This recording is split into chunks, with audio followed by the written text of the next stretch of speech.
All right, so welcome everyone to the 13th lecture in the SOAS World Philosophies lecture series, which is part of the seminar organized by the Center for Global and Comparative Philosophies, Elvis Imafidon, and we're very delighted to have Tomasz Sleziak, I hope I pronounced that correctly, with us today, who is a research associate at Oxford House Research, and also one of our own, because he's a SOAS alumni who did his PhD here at SOAS. So we're very happy to have you here to speak on this theme, Confucian and Neo-Confucian concepts in post-human sciences, which I think is very urgent, considering the post-human age we live in. Think about ChatGPT for a moment, and so we're looking forward to see how, to hear how Confucianism relates with post-human world today. Tomasz, you have our attention, and after which we'll have opportunities to have questions and comments as well. All right, so thank you very much for your kind introduction, Elvis. And I really hope you're having a great day today, wherever you are, despite the weather, no matter what the conditions you may be in.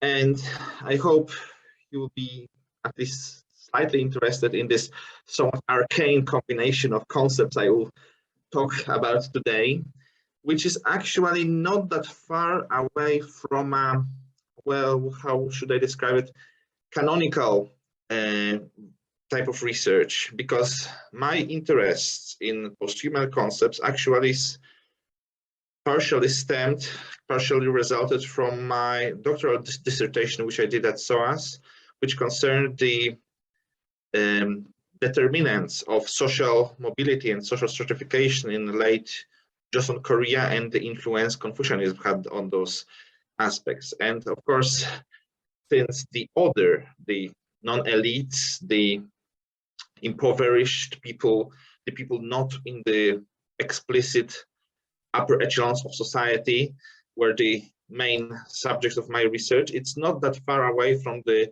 treatment of, well, from hypothetical concepts of animals, of even AI in modern era, and coupled with some other interests, I've decided to slightly venture into the post-human grounds as of late in the last 2 years or so, in which I, for example, did some postdoctoral research at the Ruhr University Bochum in Germany, and at present I'm affiliated with the Oxford House Research, and I hope to do some more interdisciplinary work regarding particularly Korean Confucianism and post-human sciences. But to get more into the core of my presentation, let us just start.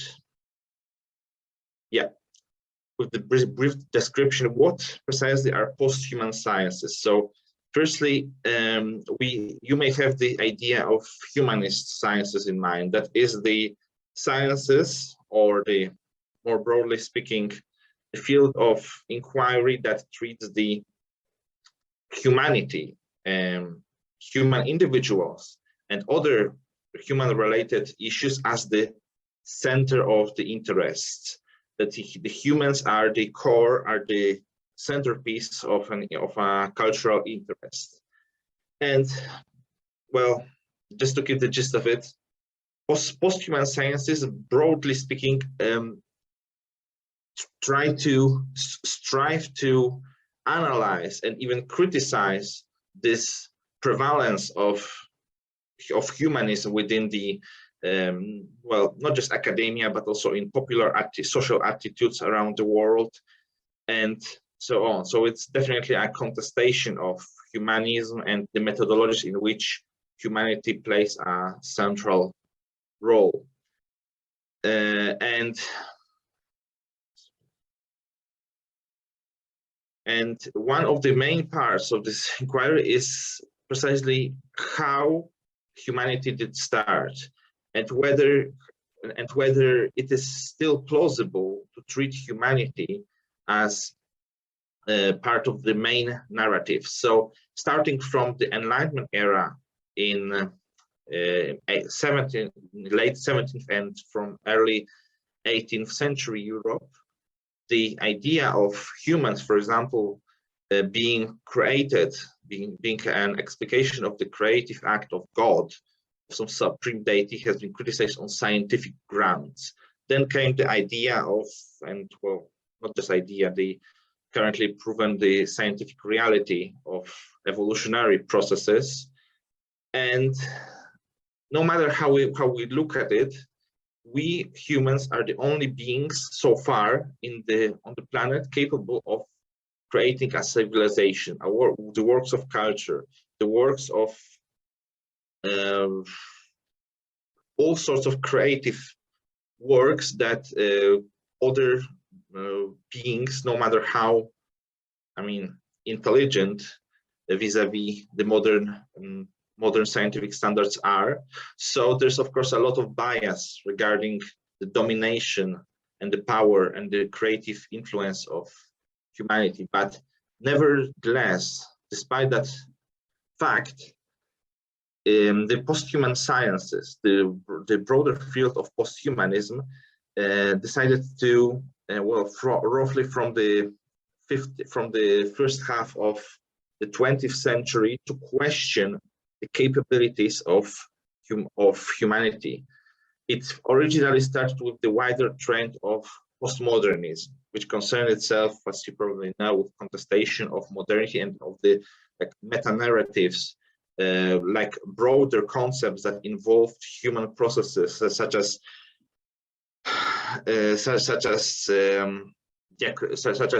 the diacritics of Hegelian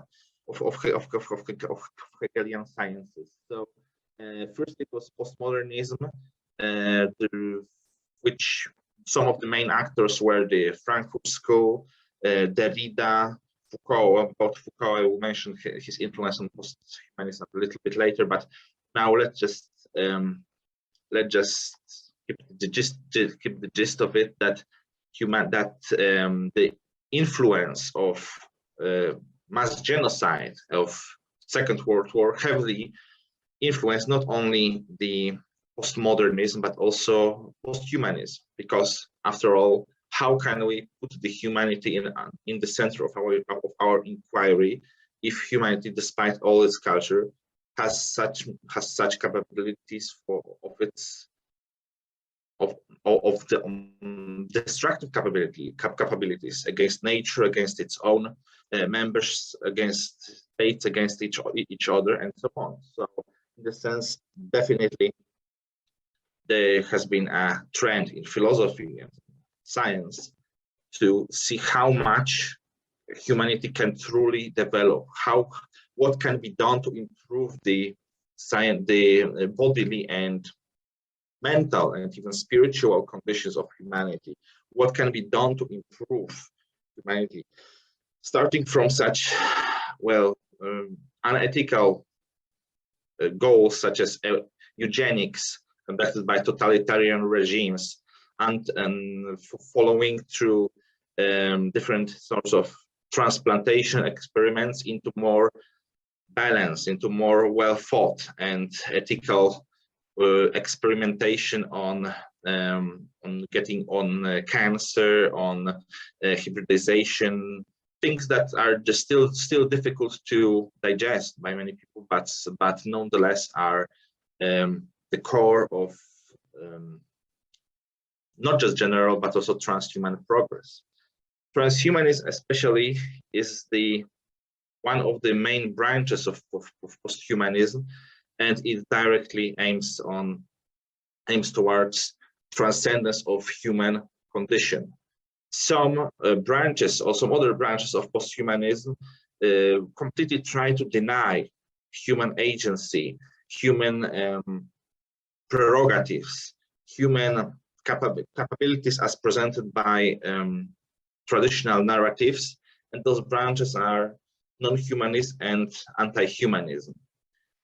And one of the main problems that I not only strive to overcome during my current research on posthumanism, but also which I encountered during my doctoral thesis research, is that, well, many organizations, many philosophers, many philosophical currents affiliated with postmodernism and posthumanism explicitly or overtly don't have that much to do with the past.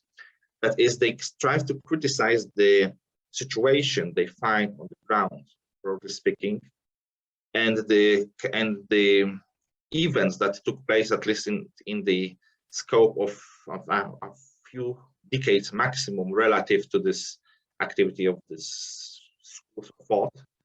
And the past is just typically said to just to be transcended, to be abandoned, or whatever.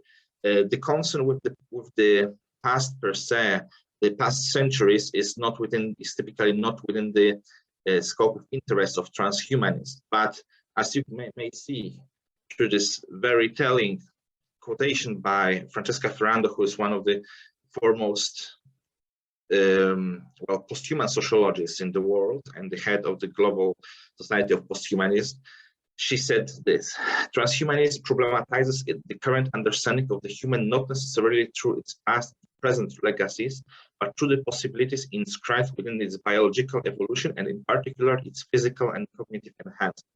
So as you can see, one solution to this present centric attitude of posthumanism is that instead of focusing on denial of the past and transcendence of the present, they should focus more on the issue of the general potential, either in humanity, as you can see here, or in the neighbors or descendants of our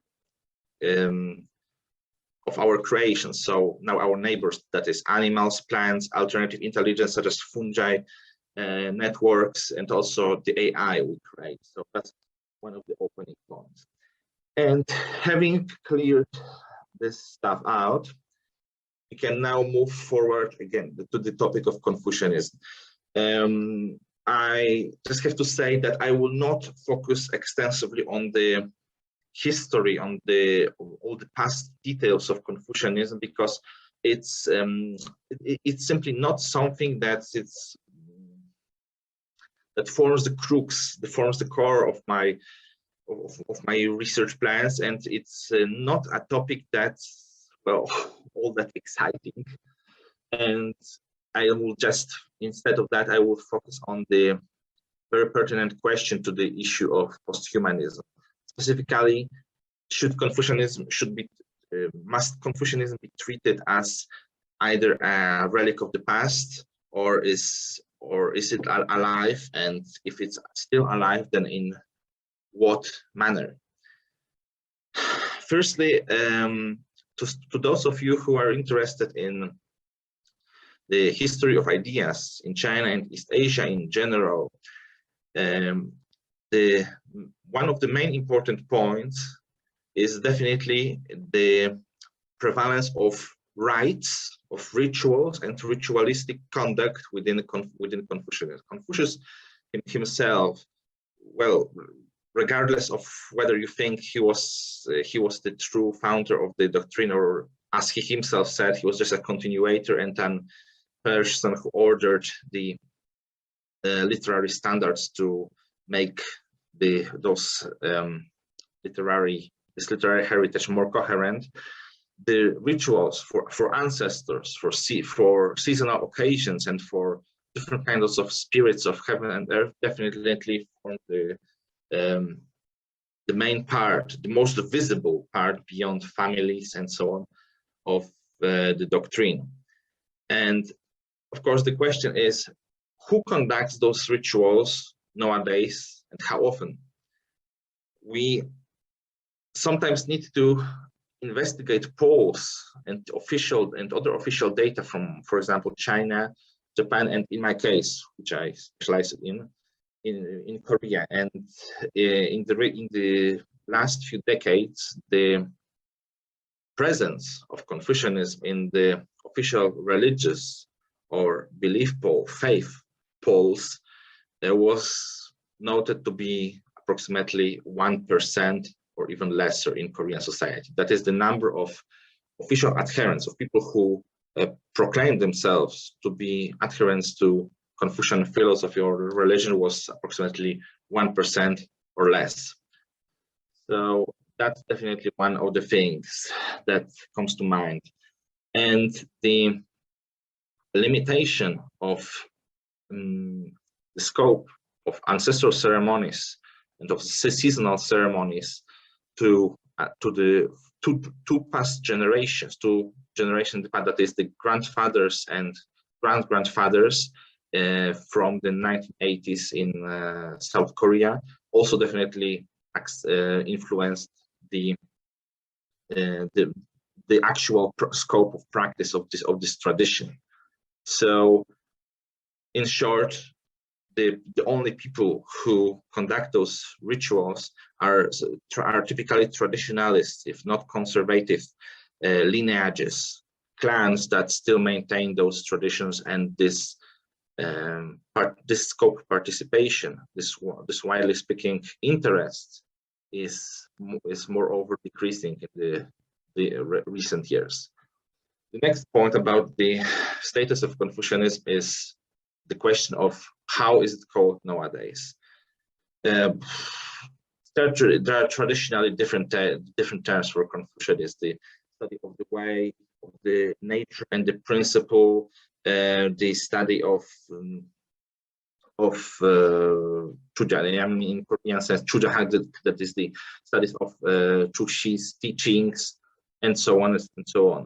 Recently, there were some trends in both Chinese and some parts of American scholarship that postulate renaming Confucianism to Ruism, that is the religion or the movement of Ru, in Korea, Yu, that is the scholar. So this would be a movement of scholars. But this is, of course, a controversial movement that even if it has a point, personally, I would say it still slightly denies the historical importance of Confucius himself, because even though he wasn't a founder of the movement, he wasn't like a god or a main religious figure, his importance was still very high in the development. So I would not be too rash with changing this terminology in this sense. Next point is, of course, how much of Confucianism is present in Sinophone or East Asian research trends. Some both scholars and, well, economists even, who wrote papers and book studies in the recent years, either try to affirm the role of Confucianism as the determinant of economic progress, or a factor that caused the downfall of economic potential, or even caused the downfall of certain states, such as the theory espoused by Japanese imperial scholars in the first decades of the 20th century, that according to which Confucianism was the main factor behind the downfall of Korean Empire, of Joseon Korea. And even despite all that, there's still the stake that Confucianism is not as influential as, for example, Christianity, as new religions, as even Buddhism in modern academia and in the social trends that are observed in modern academia. So that's another thing. Next, well, of course, as you know, the main traditional language of Confucianism was primarily speaking and so-called dead language of classical Chinese. So, well, frankly speaking, it is something of a necessity for any Sinophone scholar to have a proficiency in classical Chinese if they want to study in depth of traditional Confucianism. And it's definitely a factor that slightly prevents this dissemination and modernization of Confucian heritage and Confucian philosophy. That's definitely something that cannot be disregarded. The next factor is the remnants of familism in Korean law and well, of course, influence of communism and Confucianism in China. It's definitely still something that that is not very easy to trace, but just to briefly give a glimpse of the situation, it was only in 2006 that Korean legislature, Korean parliament decided to dissolve, to abolish the law, according to which women could not be represented, could not be a representative of a family. That women, according to this law, women could not be leaders of their family structures, and this law was only abolished in 2006. So just gives an example of the still slightly slow progress in some societies of the region. Next is, of course, the tentatively speaking, I mean, it's a complex matter, but it is the Institutes of Confucius promoted by the ruling party in the communist China that strive to, I mean, officially speaking, to preserve the Confucian culture and traditional Chinese culture. But as you probably know, there is some problematic issues connected with that, namely the political dimension of this popularization of Chinese traditions and of Confucianism. So definitely has a well, controversial basis. Next, so the other issue that we should cover, if we are interested in like cross-cultural comparisons between Western sociological methodologies and the motives covered by Confucian tradition, rather than just focusing on the purely regional, purely self-contained aspects of Confucian, of Chinese Korean culture, is the technologies. The question of technologies, as you can probably imagine, is not just the issue of material growth, material development, but also it's something that has to do with the capabilities of humanity and capabilities for growth and development. So in this sense, yes, as I mentioned earlier, the theories of Michel Foucault about the four main technology type he outlined, that is the technologies of production, of science systems, of power, and of self, the technologies of the self. There are definitely, this division that definitely made its way into my research, and I really find it very interesting. And speaking about the traditional education according to Confucianism, well, we can firstly disregard or just set aside the learning dependent on literary classics, on the classics of history, of rights, and so on, and instead we need to focus on the aspects of this education that had more to do with physical and clearly mental development of humans, rather than just sustainment of the traditional of the maintenance of tradition. So in this sense, the 6 R's, like the chariot riding, archery, mathematics, calligraphy, music, and rights, well, form the core of a personal development strategies in traditional China, and they were, of course, exported into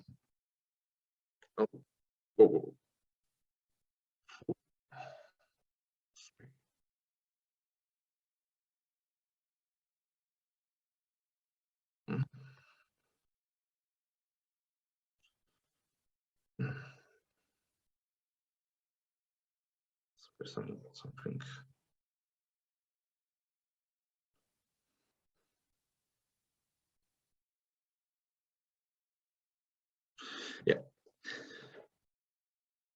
Sorry about that.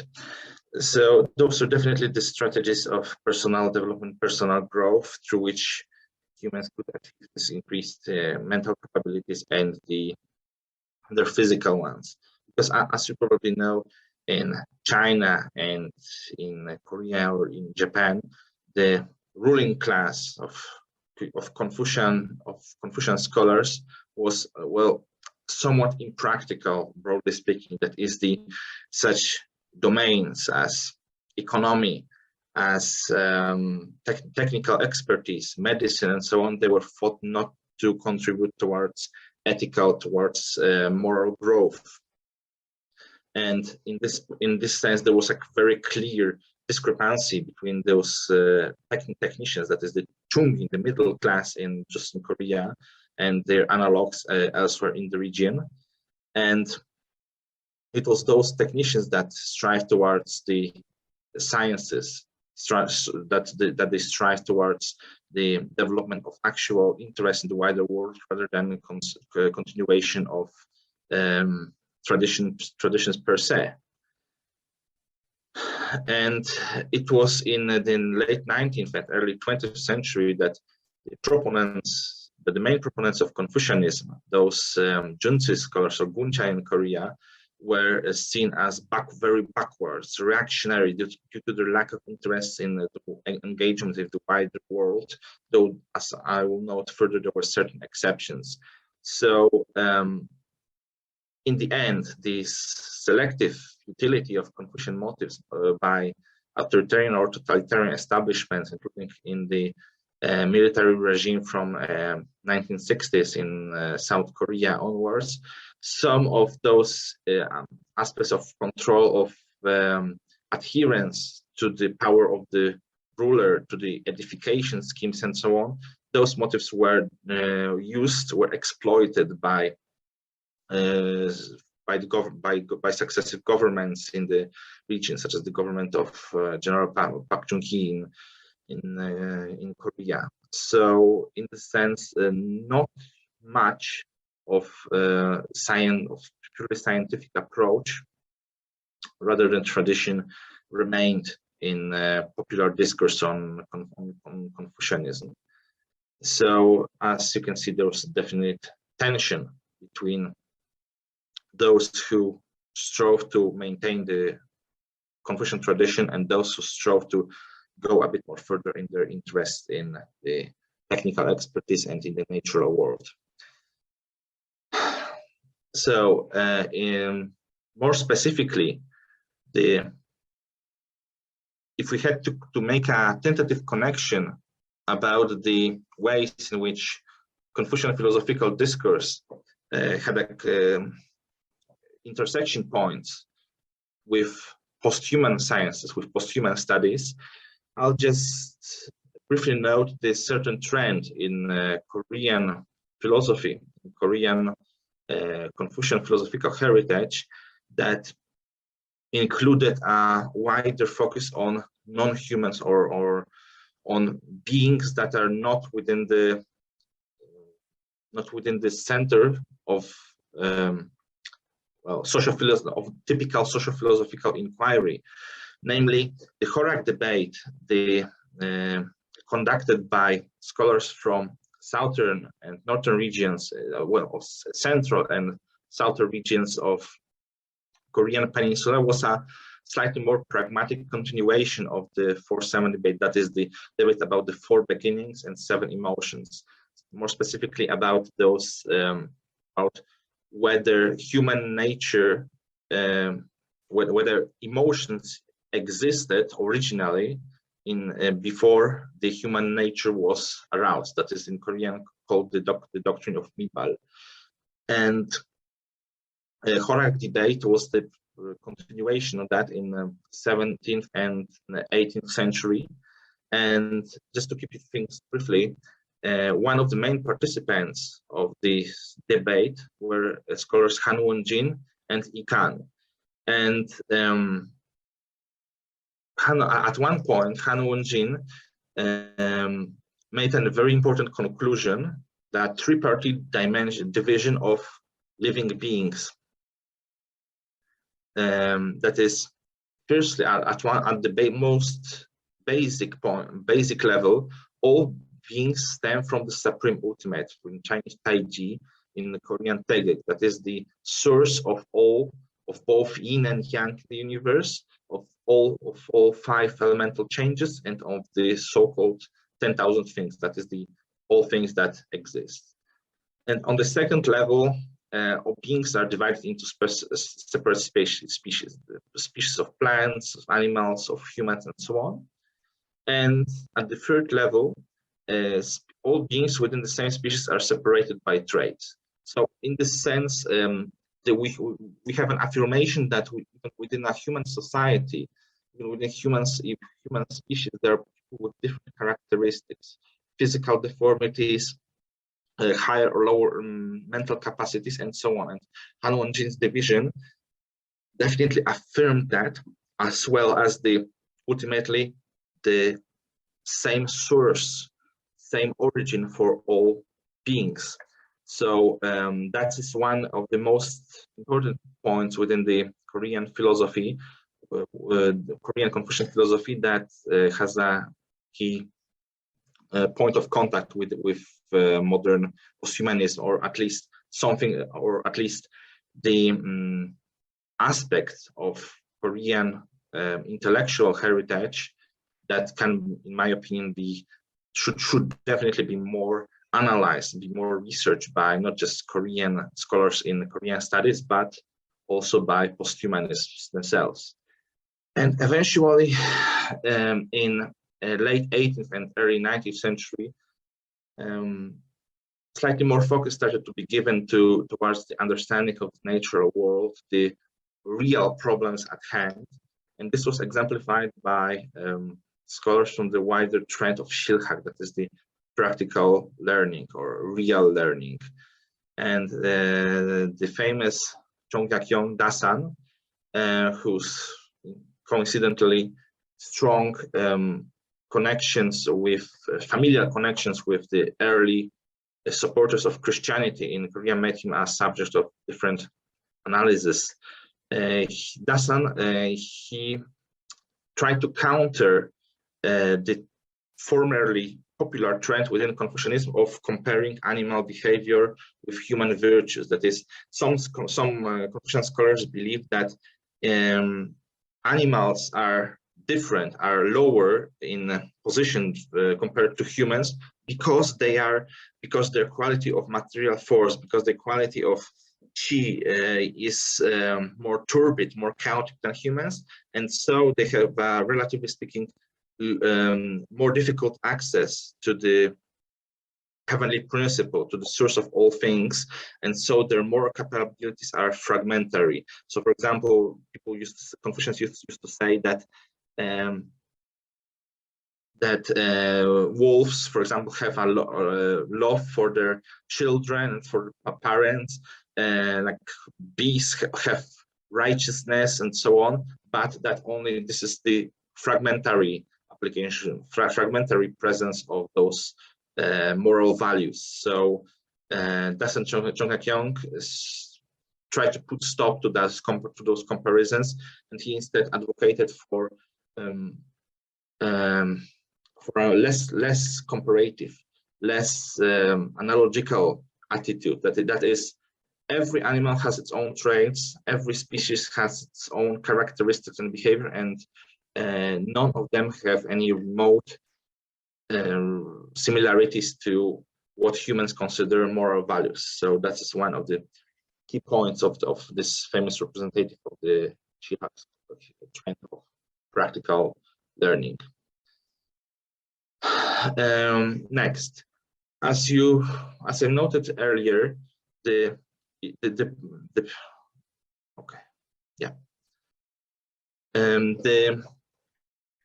question of passing, the question of death and transformation, is an important point in Confucian heritage.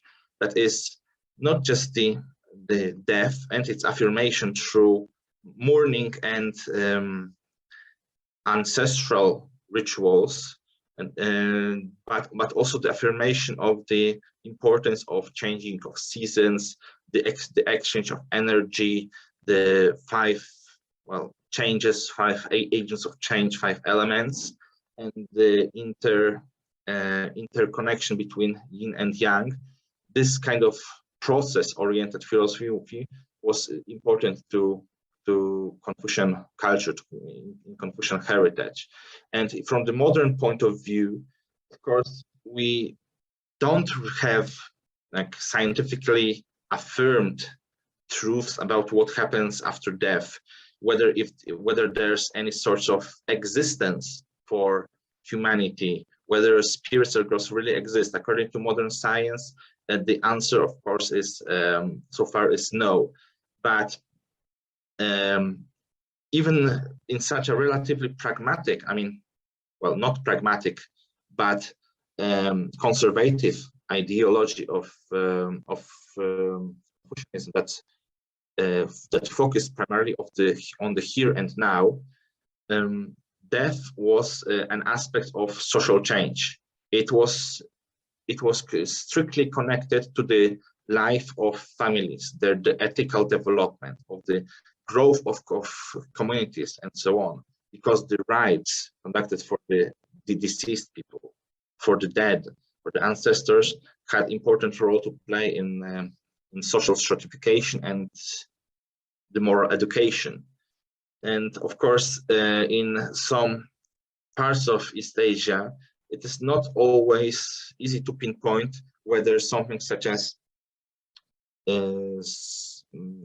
purely Confucian spiritualism existed, because in Korea, shamanism or Buddhism often syncretized in rural areas with Confucian heritage. So it's not always easy to pinpoint which aspects of the belief in ghosts and spirits is, purely Confucian. There's the Chinese theory of the 2 souls in each person, that each person has a heavenly and earthly soul, the Hun and Po, one of which descends to heaven after death, and one decays into the ground. And this is yet another point which stress the interconnectedness of heaven, humanity, and the rest of creation, like I just mentioned about the theories of Han Wonjin, about the common source of all things, all species. And in the light of all of that, it's a very key question to remember this affirmation of death, of the fact of death, and not escaping from its reality as proposed in Taoist or Buddhist philosophy, in Buddhism, which proposes, of course, that death is not real, and Taoists who supported becoming immortal and so on. No, death was a critical fact in Confucian heritage, and in a post-human sense, it's a big question: is would it be normal and moral, according to Confucian culture, to preserve human life indefinitely, or preserve consciousness, this tentative spirit, through electronic means? Because in different modern narratives and in different works of post-human science fiction, there's of course the idea of preserving consciousness in computers, in electronic systems, and so on. And also whether it's necessary whether continuation of one's lineage necessitates genetic continuation. That is, if family should still be interpreted as a sense of chi-centric, of material force-centric community that is continued through circulation of this material force through constant reproduction, that is definitely one of the key issues that should be discussed by current research and future researchers of post-human Confucianism. And just slightly winding down my presentation. So in short, there are I try to outline both the connecting points and the possible points of tension between Confucianism, Neo-Confucianism, and posthumanism. And as you may have noticed, these techniques of the personal development, personal growth. Secondly, the position of the order of the animals and artificial intelligence. And lastly, the concept of death and the circulation of energy and identity. That is one of the points which I think should be continued, should be followed further in by the prospective researchers of post-human Confucianism, or, well, those research fields separately. And one of the main problems is that in academic research, in academic dissemination of these ideas, is that in classical texts, there's of course the problem of clear terminology. That is the difference between animals and beasts, because the term of a beast had a symbolic power. A beast could be, in Korean, called chimsing. It was the designation of amoral, of primitive, of imbalanced behavior, and it was attributed not just to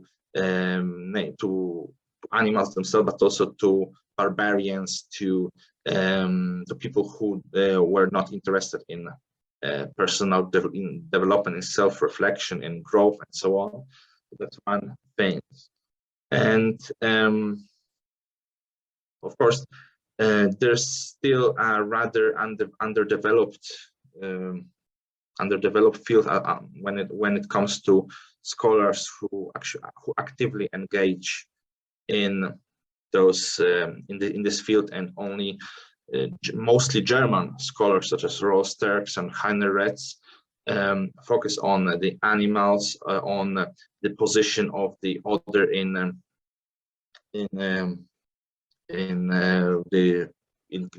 traditional East Asian culture, and so on. And in other terms, there's of course the moral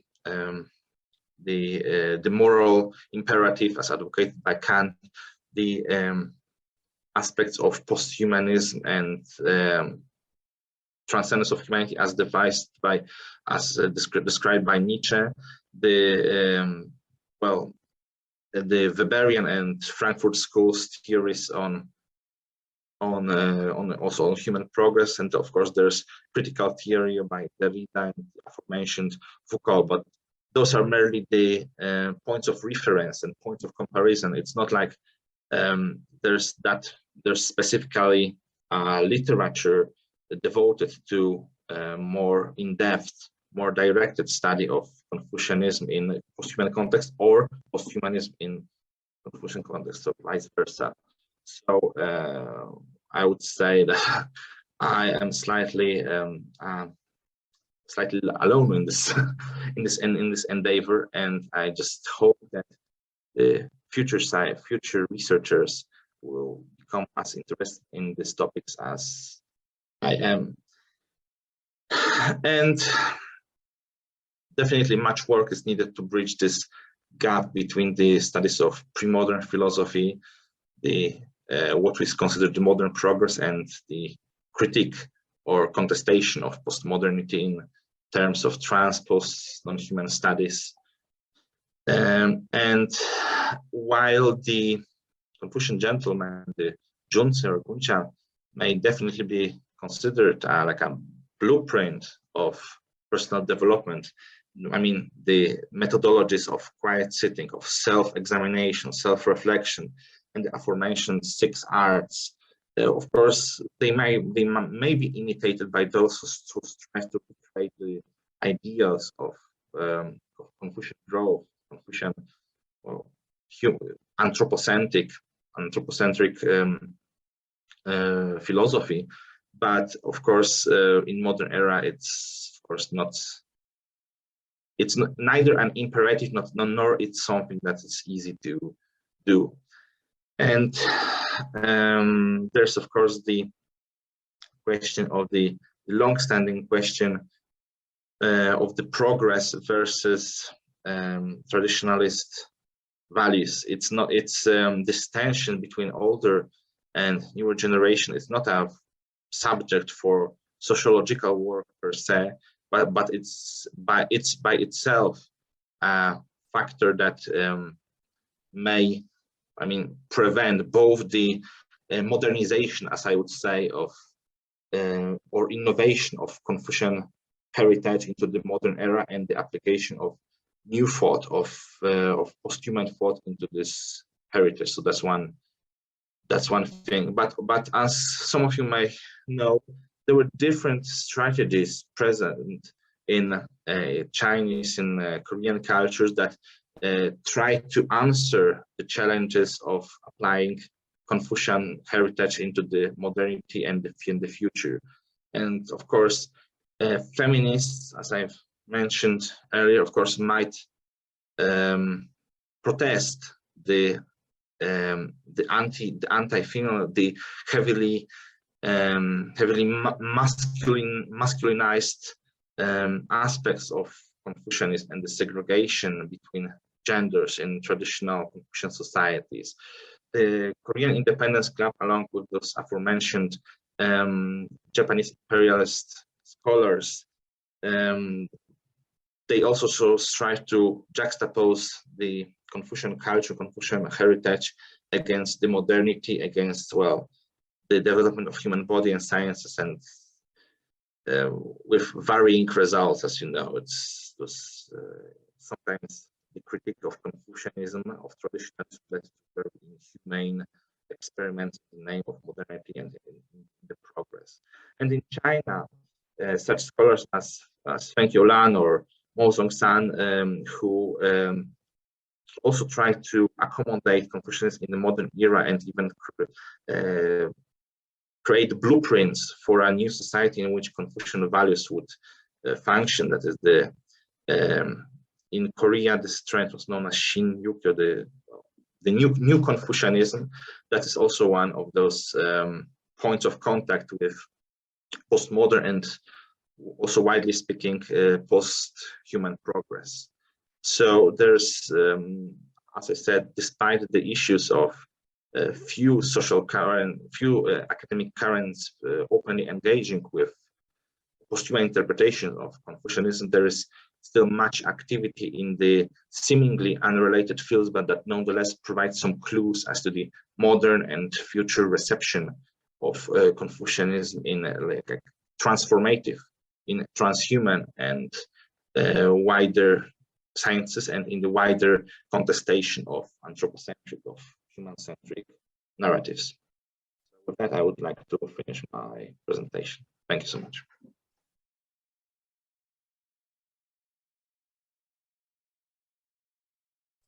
Thank you so much, Tomasz. If you don't mind, you could stop sharing the screen. So yeah, that was very interesting talk about Confucianism and posthumanism. And we'll now leave it open for questions and comments. And my colleague Bjorn would lead that. We'll lead the comments and questions session. Bjorn, yeah. Yeah, thank you very much. Yeah, thank you very much for that presentation, Thomas. Very interesting. Yeah, please feel free to ask questions. You can raise your hand. If you have a question, you can also put it into the...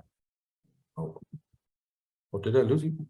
No, there you are. You can also put it in the chat, and I'm happy to read your questions out if you prefer. Yes, I can see that Lars has a question. So yes, yeah, Lars, please go ahead.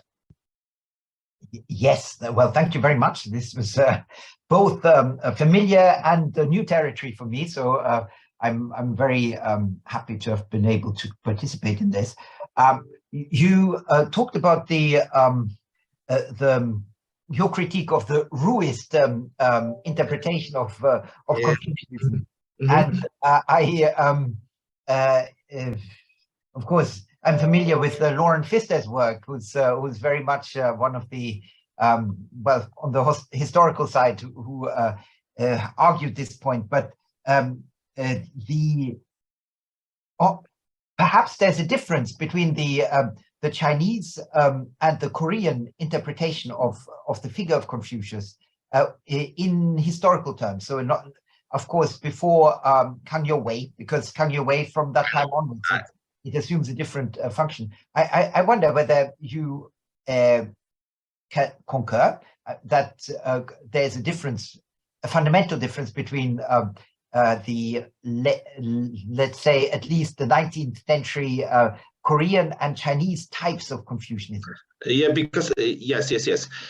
Firstly, I heard that you mentioned Taiwan specifically. So in this sense, I am very much familiar with the, how should I say, the religious aspects of Confucius allocated to the attitudes towards Confucius in that particular area. So I am very much familiar with that compared to the more secular attitudes in mainland China. And in Korea, the attitudes towards Confucius himself, how should I say that? I mean, firstly, I would just like to say that the ruism I mentioned, I did not critique it in a specifically Korean content, because as you know, the ru is of course a Chinese term. It applies to the Chinese strictly reality. So so that's one point I would like to make. And secondly, in Korea specifically, Confucius was a central piece, but if you had to visit a local school or a local study hall in Korea, you could see that the tablets, that the memorial tablets enshrined there, represented different scholars, not Confucius himself. Confucius was central in the, for example, in Jongmyo, that is the royal shrine, the royal ancestral shrine, and similar things. So Confucius was definitely important, and it's very, I mean, I personally think it's not a good idea to completely disregard his importance, but I mean, in Korea itself, yes, he was not that certain. I mean, he was not that central, not that of a central figure in the active form of this doctrine. Different scholars, I mean, Chang Tsai, Chen Kao, Cheng Yi, Zhou Zunyi, they were also enshrined in local schools, in local shrines. So he was not, Confucius himself was not that, I mean, overbearing, overly important himself. Yes. So I see Andrew is asking a question. Hi, Tomasz. Thank you so much for the talk. I was really interested partially in the comparative aspect of this. So being a bit familiar with Confucianism, but more familiar with posthumanism, I was really, when you put up, there was a section on the tripart division of living beings and all beings stemming from the supreme ultimate. I was really interested from the comparative side because of the fact that from my understanding in posthumanism, the movement partially flows from the collapse of an idea within the Western perspective of a supreme ultimate, because the Christian God gives essence to the human being. And then after Nietzsche, there's a collapse of this. So I was really curious about thinking about what strengths and new possibilities this concept you're talking about might bring. So I wondered if you could comment on that. Thank you. Yes, of course. Firstly, I mean, it's still somewhat of a topic of contention, especially among those scholars who try to find any connection between traditionalist Chinese thought and Christianity. But strictly speaking, the Taiji in Korean text, the supreme ultimate, it is not a god. It's not. It's an embodiment of the natural order, of the natural, like the principles or patterns of nature. It's not something that that could be even ascribed, strictly speaking, a personhood. It's basically the root of all things. Just as well, I mean, scientists could perhaps consider it slightly an equivalent to a Big Bang, or a process by itself.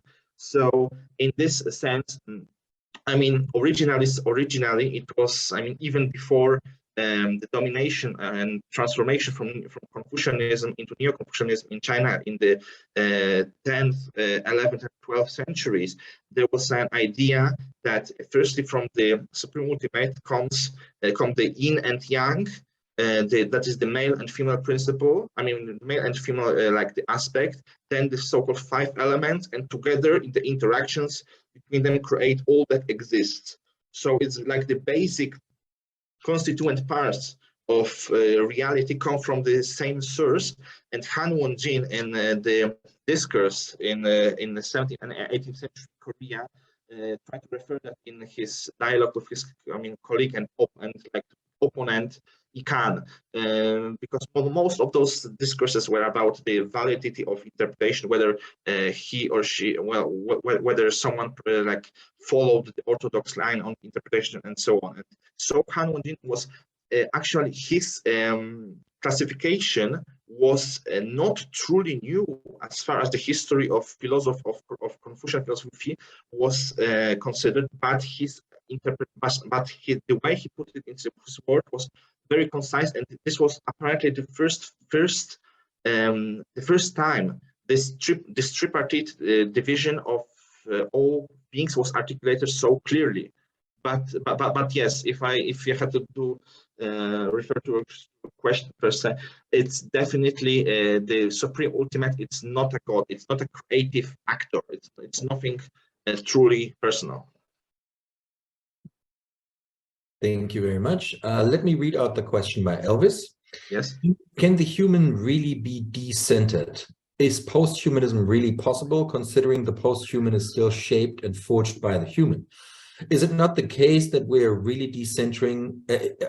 Is it not the case that what we are really decentering is a normativity of the human and then replacing it with a more inclusive perspective, but yet still human? Yes. Thank you so much, Elvis.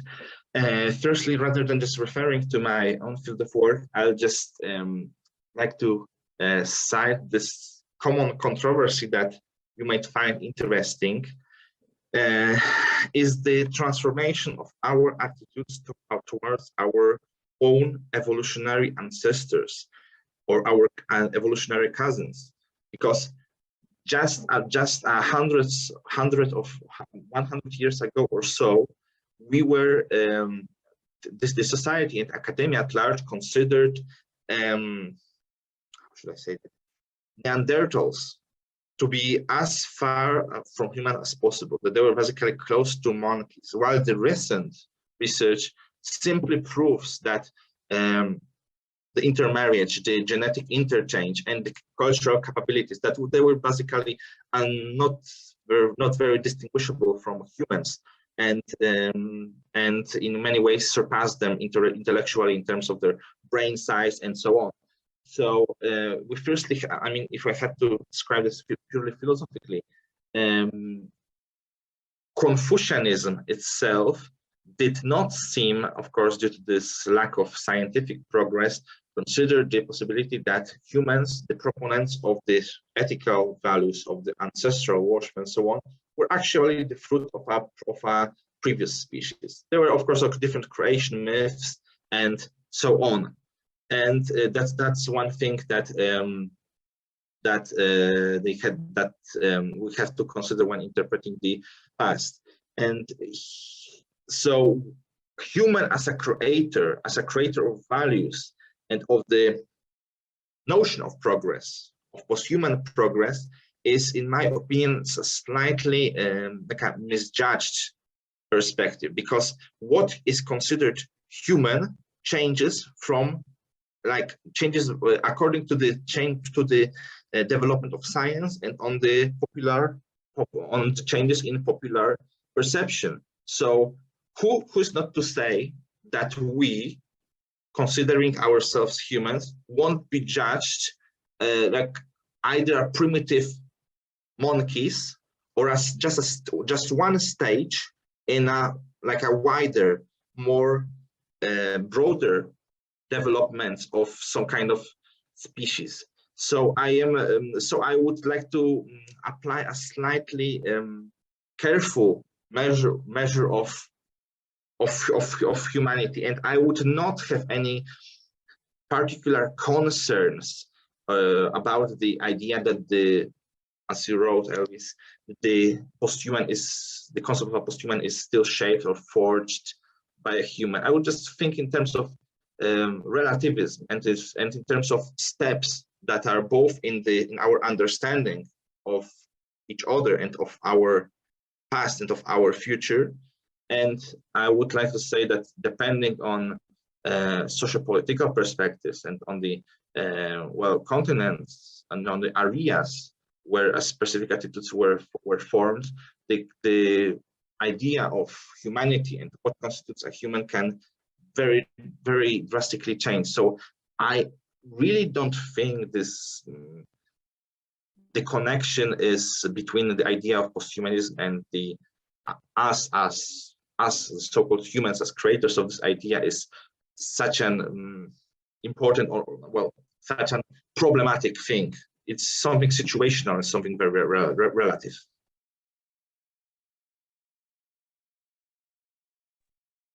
I see. Thank you very much for that. Yes, James, please. Yes. Please feel free to ask your question.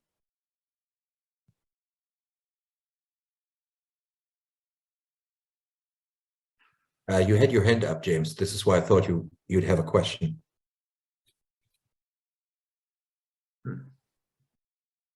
Something happened. He was on. Yeah, please go on. Please go. I'm going to ask my question in a short while, but please go on. Oh, okay. Well, then I'll pick you up in a short while. I think I would like to follow up, if we don't have any other questions right now, on what you just said, Thomas, about the post-human and the human being dissented. Do you think you can probably, and maybe this is this is something I missed because I had to come a little late for the presentation, but I'm not sure if I fully understood your answer, which is certainly my fault, but maybe can you again explain how the post-humanism is related to a decentering of the human? I don't think I have fully understood this argument. Maybe you can go into it. Yes. Okay. Just for the sake of this question, I will just reiterate that there are three, or in a different interpretation, two main branches of an idea of human progress that's relative to posthumanism. Firstly is the idea of transhumanism. That is the idea of improvement or of change in human, what we perceive as human condition in a mental, physical, or so-called spiritual direction.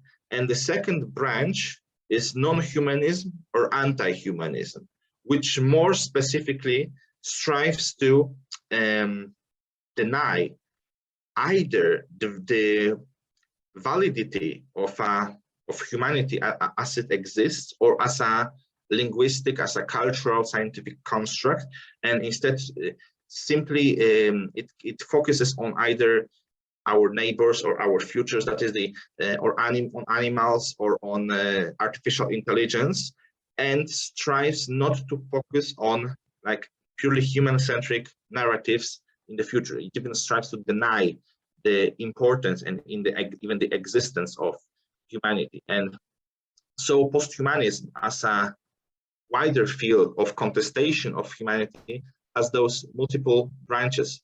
And there are different answers, there are different proposals within each of those branches. So it's definitely not a monolithic, like a contestation of humanity. There are different particulars embraced by each of those schools or approaches. Thank you. Thank you very much for that. James, are you ready for your question?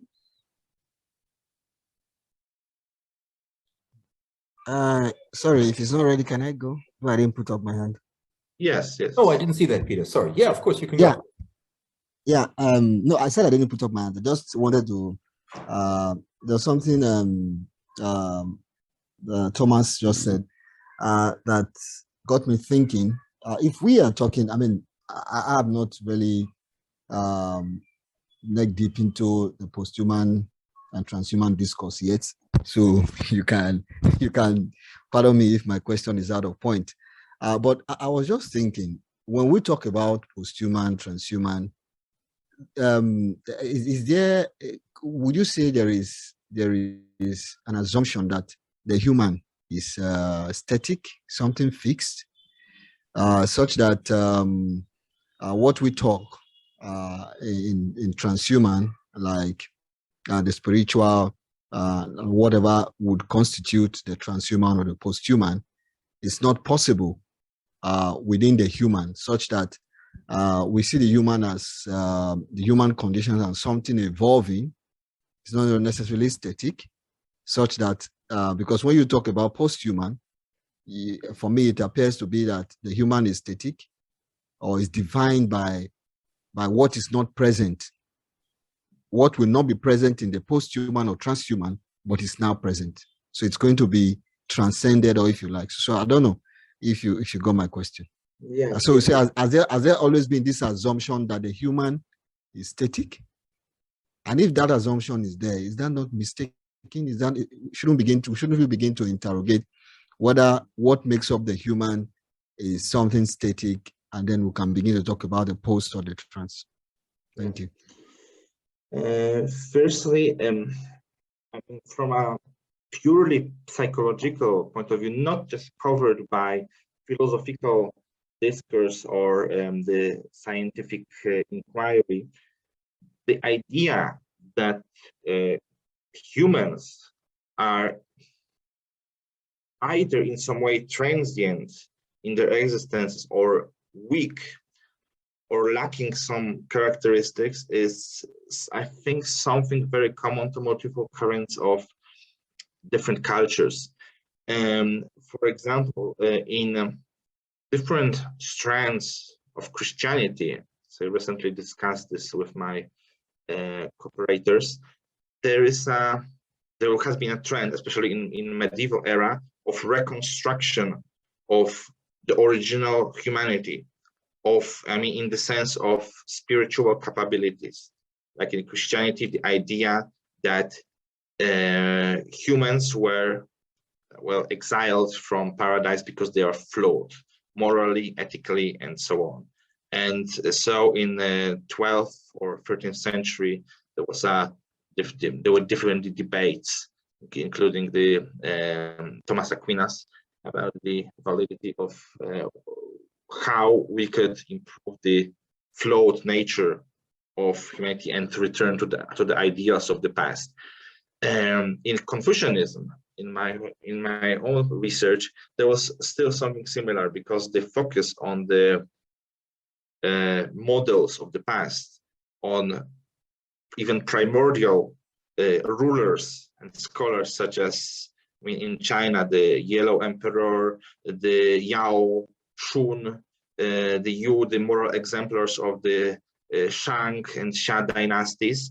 They were seen as an example to follow and are models for a complete humanity. So that's why, despite the Confucianism not being per se not being against scientific progress as it is, like empirical inquiry, it still strove to find this the cure for imperfections, find the solutions to the weakness of human mind and body by reference to the models of the past.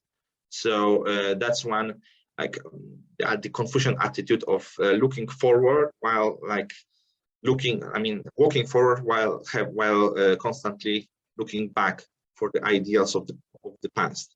So I'm not sure if it precisely answers your question about this assumption and the structure and the nature of human existence, of human body, but in short, I would say that even regardless of whether you are interpreting that from a Confucian point of view, from a Confucian perspective, or from a multicultural perspective, there are different trends in different parts of the world about the the perishability, the mental weakness, the physical weakness of human existence, and there were attempts to, well, find corrections, kind of corrective measures or solutions. Yes? Yeah, Peter, please. Yeah, Thomas, that's exactly. I mean, Well, the last. maybe Okay, sorry. No.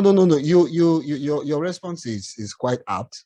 I was just going to say that the last comment you made about the possibilities. I mean, the reality of differences when we take what makes up the human within cultural context is what I mean, motivating or instigating my question, because I once saw a video of the Maasai tribe in Kenya.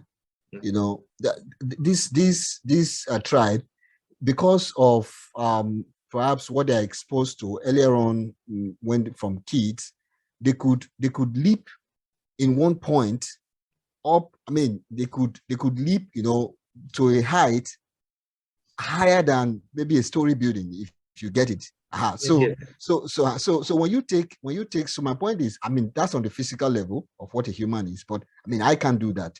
So perhaps within the human context, maybe that would be a problem for me. So maybe at some point the post-human would include somebody being able to do that. So, but what I'm trying to say is, I don't know whether those in these studies, post-human studies, transhuman studies, have been able to put together or give us an insight into what constitutes the human, such that when we now talk about the post or the trans, we have an idea of where we're going to. But I think your response is I mean sets me on the right path, maybe to begin to investigate more. So thank you for the response. At least it's a way to go on forward. Yeah, I just to just add to my previous comment, I really think, I mean, personally, it's not a subject actually that is being fully embraced by a specific current in academia. I really think that even though this may seem like an escape, like or a very negative attitude, I would say that there is a certain measure of relativism when it comes to our human considerations. Because, for example, people, I mean, just imagine people living in on a secluded island. They see themselves as the only humanity, perhaps. But then suddenly comes someone else, and they have to redefine their attitudes of what considers humanity. Same goes about the physical capability in a certain point of time, in a certain era. It might be philosophically, I mean, culturally constrained in the beginning to that place and time and to the people who talk and do those things. But once they learn about some for example, analogical, something similar from other parts of the world, they start to question: who are we? What constitutes us? It's so I think that, for example, if humanity, I mean, the present civilization would encounter, I mean, extraterrestrials or even advanced artificial intelligence or even animals that could speak, we cannot deny that possibility. And if we had to communicate with those alternative intelligences, that by itself would force us to redefine our perception of our own.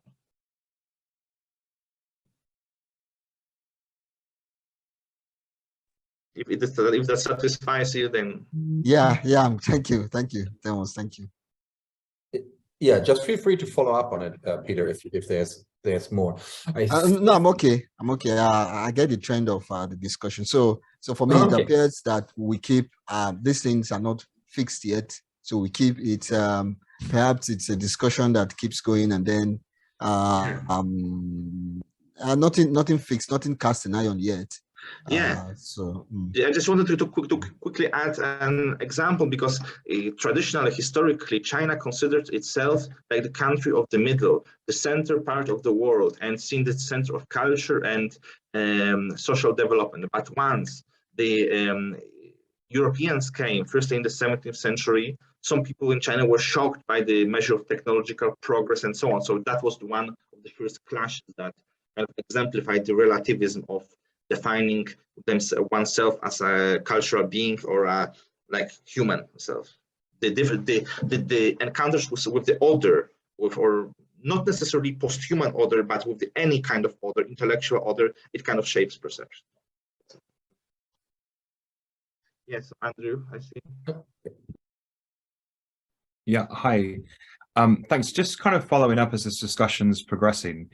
I'm just wondering, maybe to put it really simply, I'm wondering if you feel that the study of posthumanism as a field can be enhanced and perhaps steered in a more productive direction by the addition of Confucianism. Yes.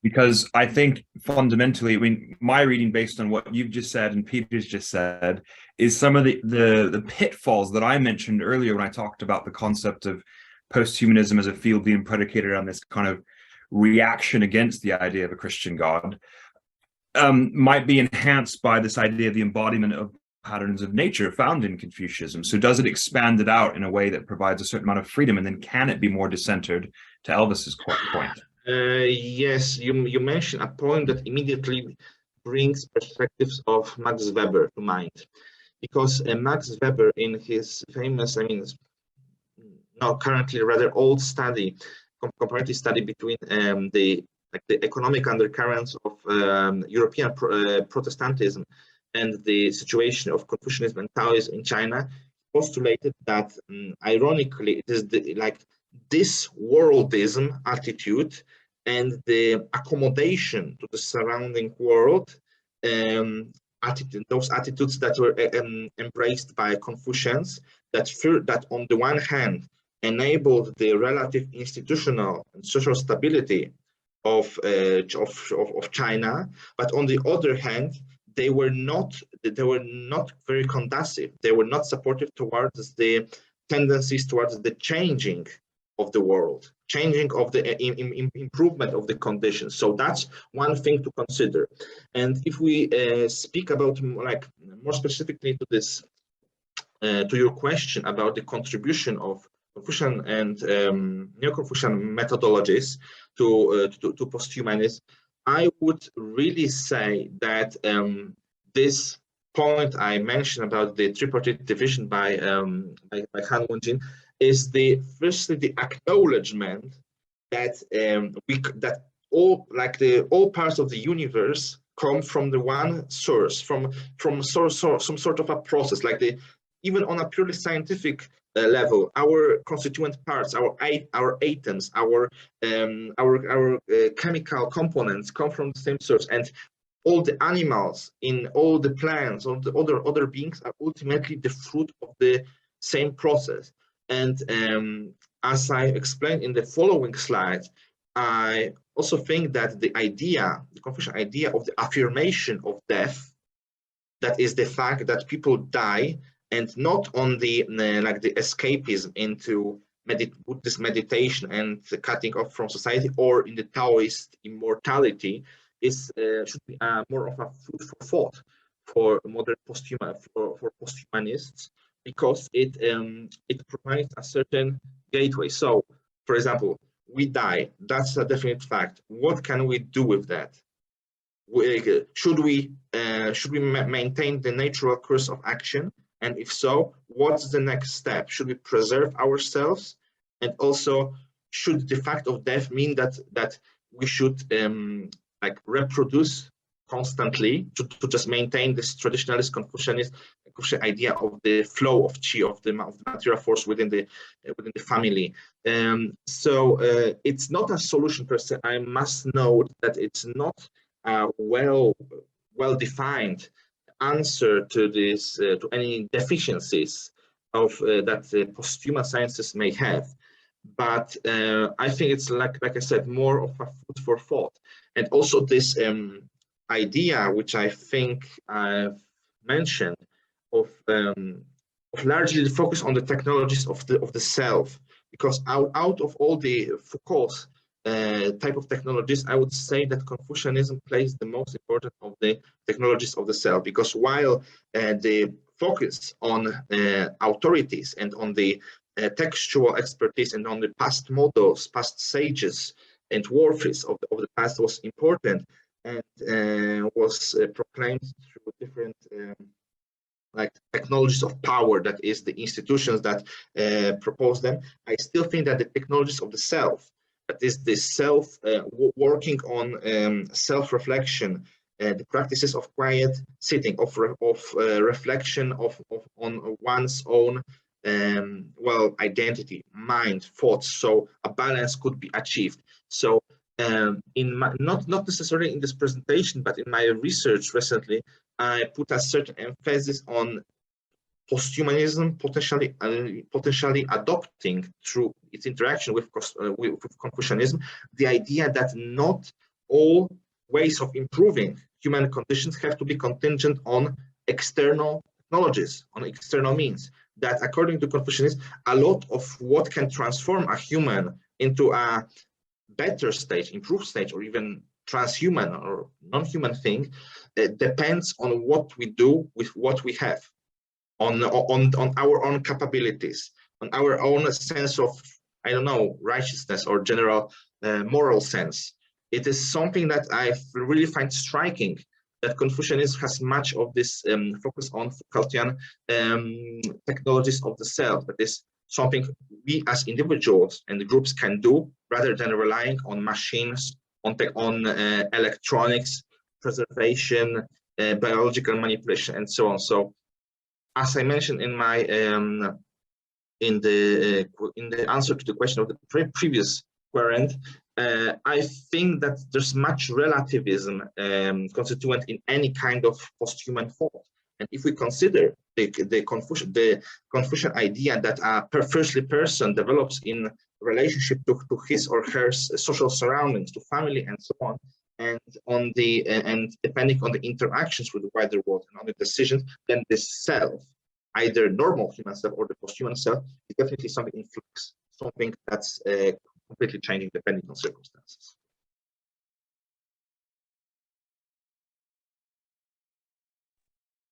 Thank you very much for that. Do we have any follow-ups to that? Any follow-up questions on that, or maybe even another question?